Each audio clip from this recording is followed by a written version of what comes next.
dance with me. Yeah, move your feet. Move your feet.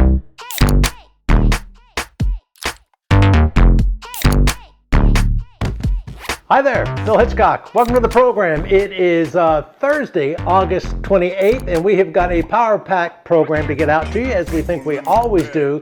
We've got sea surface temperatures to get to you, but in addition to that, we got some oceanographic conditions, such as sea currents and wind directions and things like that. Fascinating stuff brought to us by Satfish.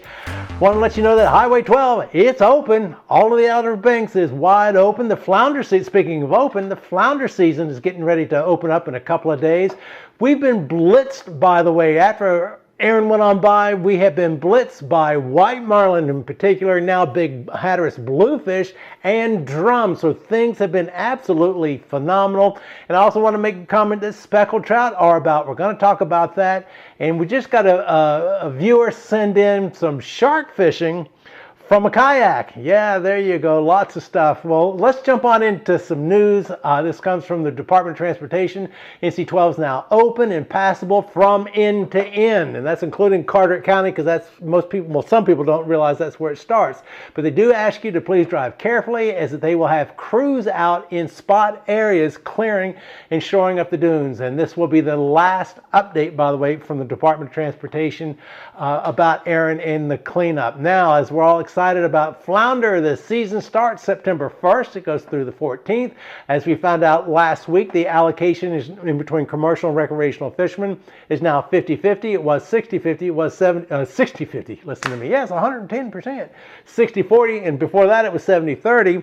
When the Marine Fisheries Commission made it 50-50, that gave 53,000 additional pounds for the recreational fishermen, or a 25% more increase. I did want to make mention that the increase for the recreational fishermen of 25% does not affect the season, the only 2-week season that we get.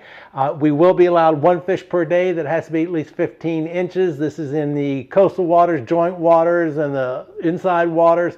This is everywhere, so at least the flounder season does get started. I did want to bring this up also about flounder identification, since North Carolina does have 3 different types of flounders. And the key words is oscillated and non-oscillated spots in regards to identifying the different species. The oscillated, which means eye, the oscillated spots, the summer and the Gulf flounder have. The non-oscillated spots, the southern flounder has. I want to show you this from the Division of Marine Fisheries. Southern flounder, most common flounder caught in North Carolina.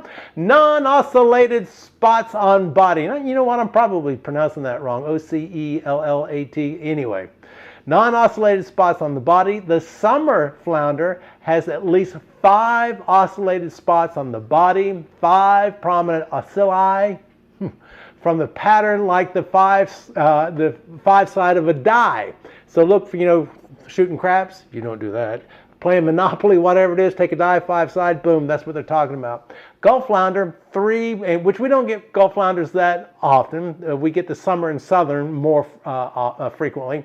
The Gulf flounder, 3 prominent oscillated spots form a triangle on the body and can have more than 3 over the entire body, but 3 will be prominent. All right, now, I wanted to get this out to you. Sea surface temperatures and oceanographic conditions by Satfish. Remember, temperatures and currents as we get into the fishing report, because you're going to see a direct parallel between what's being caught and how often it's being caught, and between what you're about to see. Let's go and take a look at the sea surface temperatures by Satfish. We're going to be taking a look at some oceanographic conditions that's brought to us by Satfish, the satellite technology company that you can access yourself. So go to satfish.com, satfish.com. And as I made mention, we're going to take a look at oceanographic conditions. Not only are we going to look at sea surface temperatures, we're going to take a look at some wind and some wind projections, and we're also going to be looking at some current flow. As you're looking at the map here of North Carolina, you can see we still have the cool water that's coming off the Labrador Current from Virginia all the way down here towards the point of Hatteras. I do want to remind you that wherever my cursor goes, it will display the water temperature right here. So take a look up there as I'm moving up and down. One of the interesting things is we still see the Gulf Stream It's broken up since Aaron. This used to be one solid band of orange and yellow. The Gulf Stream waters are up to 85 degrees. Interestingly enough, the effects of the Gulf Stream are the closest to the Cape Fear, Wrightsville Beach, Wilmington area right now. Normally it's off of Cape Fear. Now look at this. We're going to show you in current flow a little in just a moment. This is the cold water eddy that is wrapping around the warm water of the Gulf Stream, and it is traditional for this time of year. One thing I do want to point out, I do not want to leave, to zoom in here to the Neuse and the Albemarle. Look up here in the Neuse River. Do you see that warm waters, 85, 86 degrees still? Here we are almost in September. It's the same effect as happening up here in the Albemarle, and it gets even warmer once you get up into these little feeder creeks. When you hear about fish kills, that's where it's going to be, because that's where the warmest water is. That's where the least dissolved oxygen is. If you hear things about algae, chlorophyll, or flesh-eating bacteria, those are the areas that they will be located in. It's that because the water temperatures also mixed in with groundwater runoff. So those are the areas to look out for. Now, so we've got the cool water eddy. Tell you what I want to do. Let's just go on into the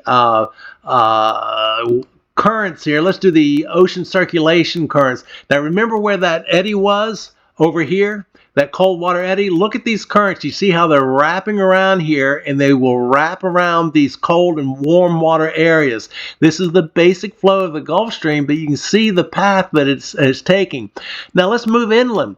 We're getting water current flows from the opposite direction. So we got them coming here out of the northwest. We got them coming up here out of the southeast. So your water current flows here. You can see eddies right here, this circular motion. You can, in Raleigh Bay off of Onslow Bay, you can see the circular motion of these eddies. Again, these are eddies out here, and these are the types of things that things like sargasso weed will follow and combined up, and that's why guys are looking for weed lines. Now, let's take a look at the wind.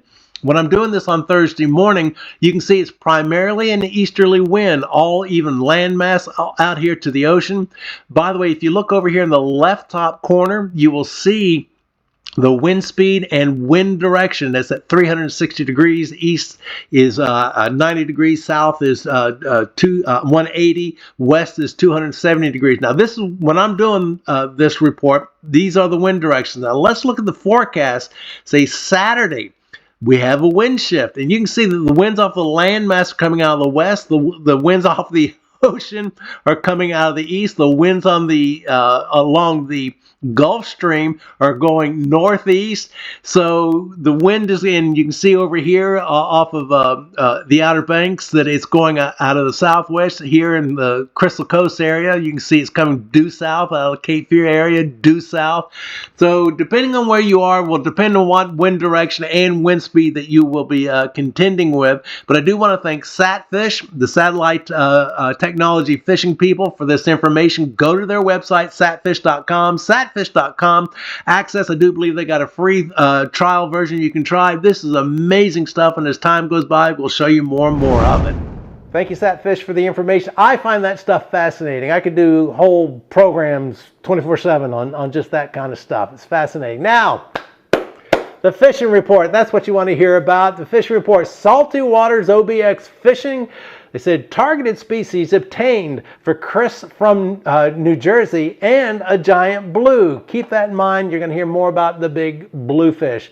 And the next day, he says, or the day before, he says, morning trout action for Christina and crew. So, way to go.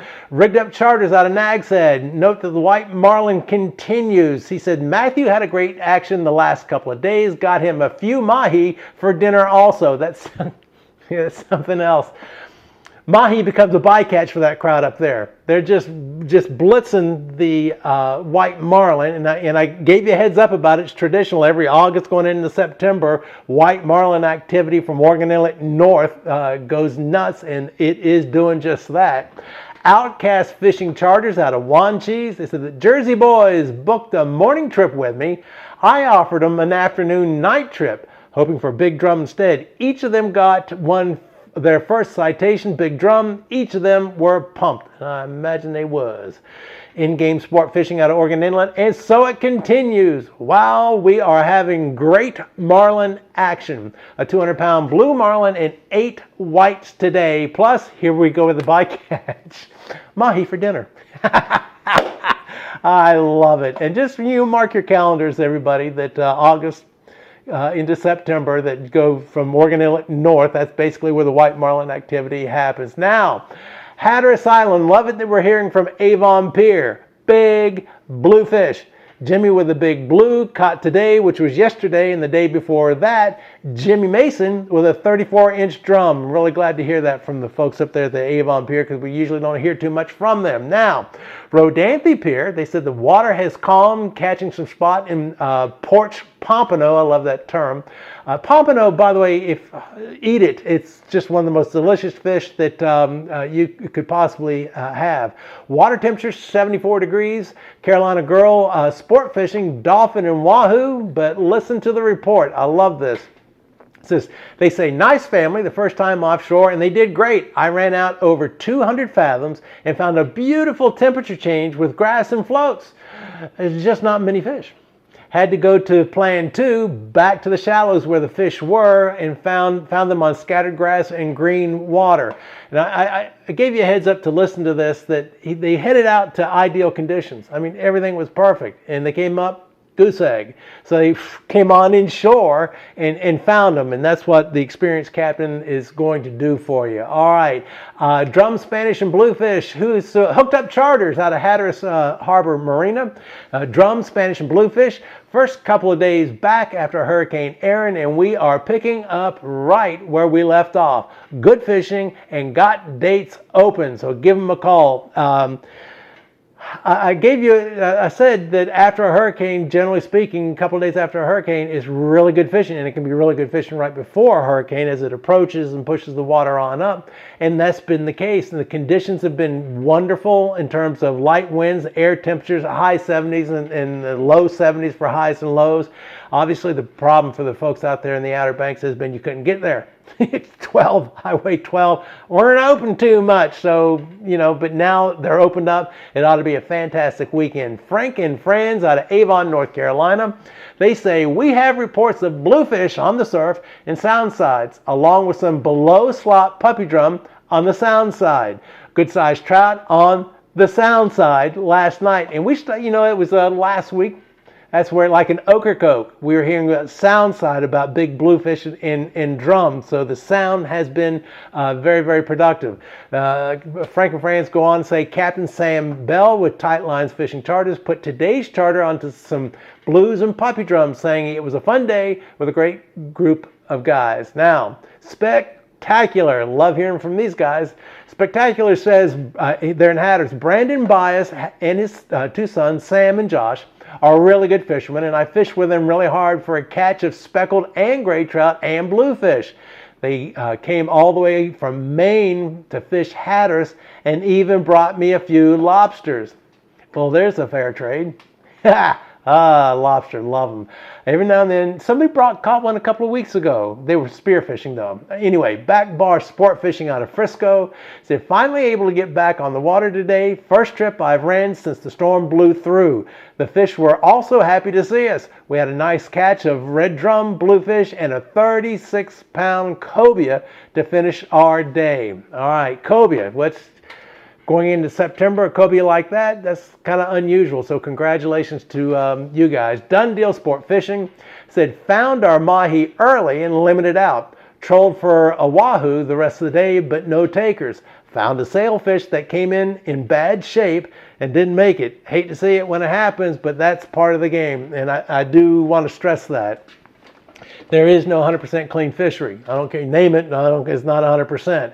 So sometimes that does happen, and as the captain says, it is part of the game. Now in the central area, take a look at this. This was sent in by a viewer. His name is Cam Heath. He says, catch a nice sandbar shark on the kayak today, along with a flounder. Also the shrimp in the Swansboro area are thick.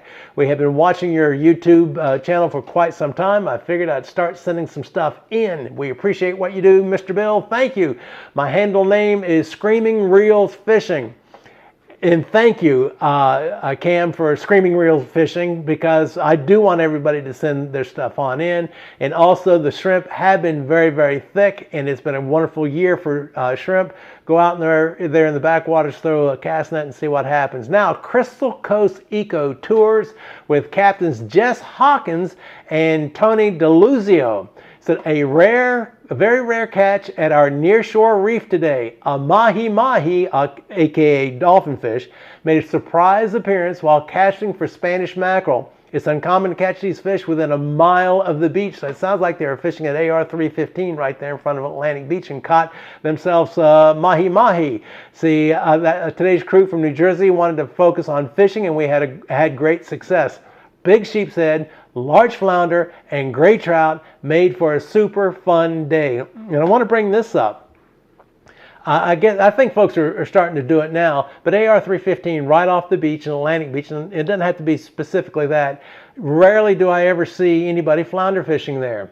If you go down out of the Cape Fear area to the McGlamory Reef and those reefs just right off the beach there, they've been flounder fishing for years. Jimmy Price turned me onto that 35 years ago.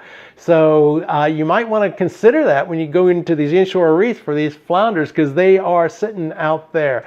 All right, Chasing Tails Outdoors said, unexpected rare catch for the angler today. Kylie Beckham caught this 28.5-pound Jack Crevalle just outside of Barden's Inlet this afternoon while trolling a Nomad Tackle USA DTX Minnow. Well, that's specific enough. And by the way, Barden's Inlet is out there at Cape Lookout, at the hook of the Cape, that one little area, that's Barden's Inlet, which, by the way, just formed, I think, in the 40s, so that's a recent event. Captain Austin's Guide Service at early dismissal this evening wore the crew out with non-stop action. 18 fish in an hour and a half, plus a bonus tagged fish. When it's on, it's on. Captain Austin, a good one. And I said this last week about him. He's been doing this for several weeks. It is the time of year of the migration pattern for these big drum. Give Captain Austin a good one a call. And has some fun. Can you believe that? 18 fish in an hour and a half? Whew. Anyway, all right. Ramblin' Man Sport fishing out of the Morehead City waterfront. Tuna and wahoo. They said the good fishing continues. Don't miss out. And as we all know, we're going into the fall season here along the coast of North Carolina of fishing, which is the best time of year, not only in terms of numbers, not only in terms of catches, but in terms of sizes. Because the fish during the springtime are skinny. They eat all spring, summer, going into fall when we have the mullet runs and shrimp and all, and they get fat. Speaking of which, I've seen a lot of bait and tackle shops up and down the coast of North Carolina talk about they've got fresh mullet. And it's showing fresh mullet. And it's really fresh because they went and caught it. So just a heads up, if you want fresh mullet, either catch it because it's there or go to one of your favorite bait and tackle shops. Emerald Isle Adventures said, we had a lot of fun Tuesday and Wednesday morning with the reef donkeys, AJs. They're good to eat, by the way, and they can get some worms and all, just don't eat that part. Somebody's going to complain. Anyway, it's good fish. Bogue Inlet Pier. Remember the picture of the tarpon that I showed the last show that was caught at, 4 or 5 days ago? Well, how about some video of it? We stumbled across this. Take a look at this. This is the shot from the Bogue Inlet Pier of the guys going out there to actually land the tarpon. And they, you know, it's I was going to say not fun, then it is fun, but it's an interesting process. So congratulations to those folks for jumping on out there in the water and successfully releasing that tarpon. It was guesstimated around 120 pounds. Now, in the southern area, Ryan's Inshore Adventures out of Sneed's Ferry. He says, started out in the ocean, caught a few blues and small Spanish, as well as 2 sharks. Switched up and headed inshore to an area I've never fished before, but looked good on the map. Turns out my suspicions were right. This is what I really like to hear. And he goes on and talks some more. But he went out there, he's just switching up. He's fishing on his own. It wasn't a charter. He's just switching up. Okay, I've established these fish here. I suspect fish over there. Let's go over there. And he switched up species. I think that sometimes we get hyper-focused with one type of fish and 1 or 2 locations and get frustrated when they're not there. So congratulations to him. Von de Kay out of Carolina Beach. Today was such a fun day. We had gray snappers, black sea bass, white grunts, ringtails. We got to see a beautiful loggerhead turtle swim by us with a bunch of big fish following him. By the way, now I don't have any video, but the Captain Stacy out of Atlantic Beach, they made a comment from their last trip, which is 2 days ago, that this is the time of year when the boat's not full. So if you want a little bit more elbow room, but the fishing is better or great or getting greater, now's the time to do it for any type of fishing. But the head boats, if you just I don't want to go around all those people, this is the time of year during the weekday. All right, Finn Fisher out of Supply. They said big tides, fast current, dirty water. But the fish has been active all week long. Crabs and cut bait getting the job done. Congratulations. And Ocean Crest Fishing Pier saved the best for last. 10-pound, 3-ounce triple tail caught yesterday by Harley Doust. And if memory serves me right, the state record triple tail, didn't look this up before I went on air, should have I guess, but the state record triple tail was caught there at Ocean Crest Fishing Pier. So good to hear from you folks. Now it's the time of year, the transitional time of year. You saw through the sea surface temperatures what's going on. It's just absolutely wonderful. And if you have a fishing report, if you have pictures or video that you would like for me to show the world, email me, billhitchcock@mail.com, billhitchcock@mail.com. I'll be happy to get it out there on the airways for you. It doesn't matter if you're a bait and tackle shop, a pier, a charter boat captain, a guide, a person that's been fishing for 50 years, or a person who's been fishing for 5 minutes. Send it on in. And as I keep saying, I'm not after your secret fishing spot. If you want to give it to us, wonderful, we'll talk about it. But we just want to get the information and the content out to folks, and I like a little bit of context to whatever it is that you send in. All right, enough of me. I'm Bill Hitchcock. Enjoy the upcoming flounder season starting September 1st. Until next time, see ya.